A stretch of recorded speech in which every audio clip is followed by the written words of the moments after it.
Hello guys! Good morning! For today's video, magluluto ako ngayon ng ulam. Ito naman ay ipiprito ko. Yung isa naman yung isang lagayan din na isda, gawin ko yan ng tinulang isda. Nag-prepare na ako ng mga sibuyas, sili at saka dahon. Nagpakulo na pala ako dyan ng mainit na tubig para ilunod yung mga lamas. Di kaya tinatawag natin na panako. Napakasarap talaga magluto, no? Pag lutong kahoy talaga. Kami nagluluto. Meron naman kaming butin at saka gas. Para mas makakatipid tayo, may kahoy man lang, hindi dyan na lang tayo magluluto, diba? Napakasarap naman talaga yung lasa, yung lutong kahoy talaga. Sino yung nakaka-relate dito? Mga mamshe na nagluluto sa mga kahoy yung ginagamit nila. Nagluluto ako ngayon ng maaga kasi nga, maya darating na yung estudyante ko. Mayroon pa ako maliit na bata na pakainin at patutulogin. So ngayon, babalik tayo sa video natin. Pinapakuluan ko muna yan ng mga 5 minuto. Baka ibabas nyo ako sa kaldero ko ha. Talaga basta lutong kahoy talaga, maitim talaga yan. Pero sa loob naman, in-style talaga yung itim.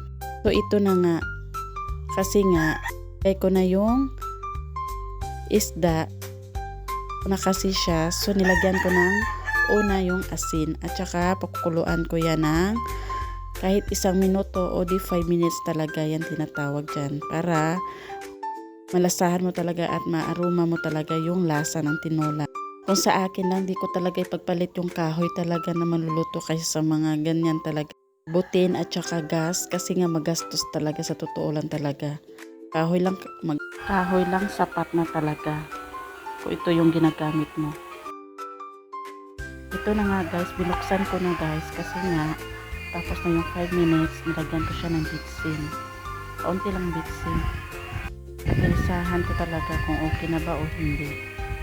So okay na yung timpla, tinanggal ko na yung kasi nga magpiprito pa tayo ng isda. Ito naman yung tinola kong isda na niluto ko kanina. Okay naman yung lasa, so tinanggal ko na kasi nga magpiprito pa tayo. Tensya na kayo guys kasi nga maingay yung music dito sa background ko. Nagsasalita ako ngayon habang ako nag-voice over. Nag-i-edit ako dito sa video kasi nga nagpapatulog ako sa anak ko. Ito na nga, nilagyan ko na yung mantika. Nilagay ko na siya isa-isa. At ito fast forward ko na, ito na yun. Gusto ko talaga sa pinrito ay crispy na crispy talaga.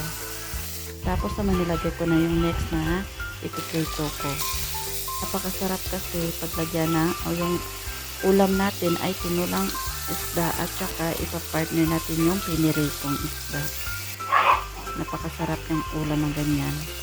So ito na yung napiprito ko lahat-lahat. Tingnan nyo, napaka-crispy talaga, napakasarap nito. Harit sa mainit na isda. At saka bumili pala yung asawa ko ng chicken joy. At nakaluto na ako ng kanin, kaya kain tayo. Hindi ko na malayan pala yung anak ko andito na sa mesa. Kaya hanggang dito na lang. Thank you for watching.